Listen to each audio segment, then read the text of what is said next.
في أول لحظة بعد دخول الجنة سنأكل من كبد الحوت، وهي أول وجبة لأهل الجنة، ثم نلتقي بأحبابنا الذين فقدناهم في الحياة الدنيا ونتحدث معهم ونسترجع ذكرياتنا.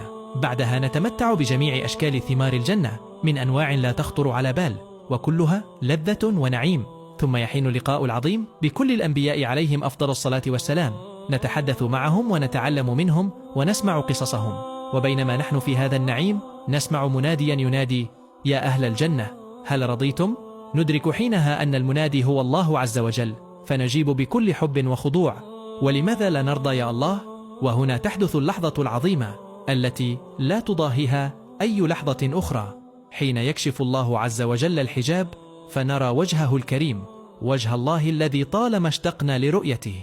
اللهم اجعل كل من شارك هذا الفيديو من أهل الجنة، وارزقنا لذة النظر إلى وجهك الكريم.